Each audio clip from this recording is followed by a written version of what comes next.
코로나19 때문에 한국인의 입국을 금지하거나 제한하는 나라가 어느새 100개국에 달했습니다.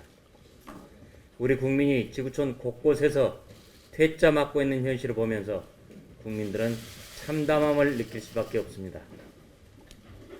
어제는 일본이 한국인 입국을 사실상 금지하겠다고 발표했습니다. 호주도 어제 저녁부터 우리 국내 입국을 일주일간 한시적으로 금지했습니다. 강경화 외교부 장관이 뭐라고 했냐 하면 입국 금지는 방역 능력 없는 국가들의 투박한 조치다 라고 말했습니다. 그러면 일본, 호주도 방역 능력이 없는 후진국입니까? 그 나라들은 이구동성으로 외교보다는 방역, 자국민의 생명과 안전이 우선이다를 외치고 있습니다. 우리만 중국 눈치 보느라 문을 열어뒀다가 전 세계로부터 왕따 당하는 신세가 된 겁니다. 코리아 포비아 추세로 본다면 머지않아 미국도 동참할지도 모르겠습니다. 미국까지 우리 국민들의 입국을 막을 경우 그 피해는 상상하기조차 어려울 것이 될 겁니다. 외교부는 다른 나라의 방역 정책에 대해 능력이 있다 없다 운운하며 뒷북 대응만 할 게 아닙니다. 미국으로부터 조치당하기 전에 가용한 외교 역량을 총동원하기 바랍니다.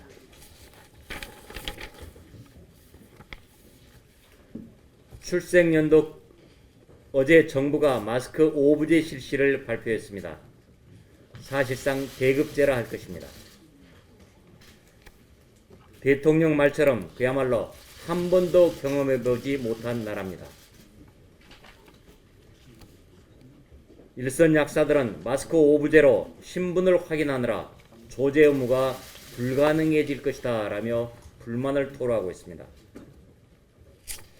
정부가 이처럼 어이없는 대책을 발표한 날 국내 마스크 생산업체 한 곳은 더 이상 손실을 감수할 수 없다며 생산 중단을 선언했습니다. 정부가 생산원가의 50%만 인정하겠다 하면서 생산량은 더 늘려라 이렇게 했기 때문입니다. 마스크를 구하려는 국민도 마스크를 생산하는 마스크 업체도 마스크 대란 앞에 지쳐만 가고 있습니다.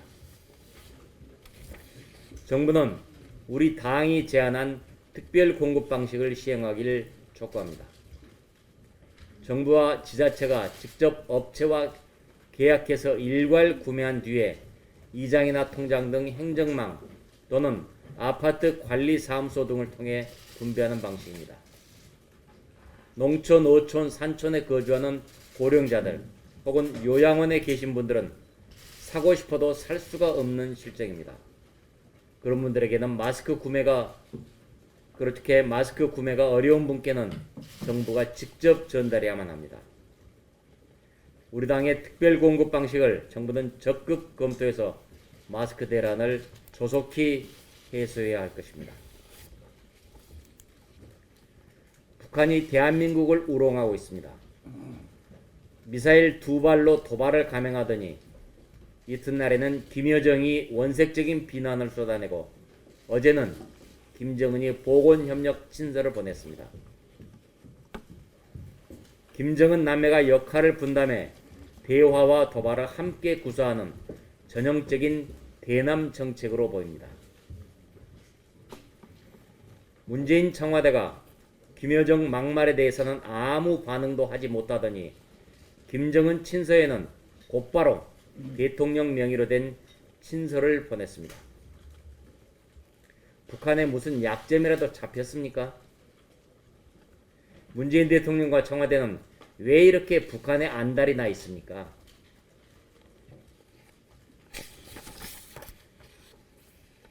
허황된 북한 김정은 짝사랑에 매달리지 말고 원칙에 입각한 대북 정책을 추진하기를 강력하게 촉구합니다.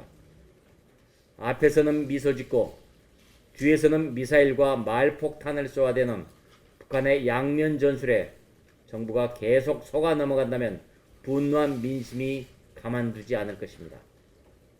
북한 도발에 대해서 할 말은 제대로 하는 정부가 될 것을 촉구합니다.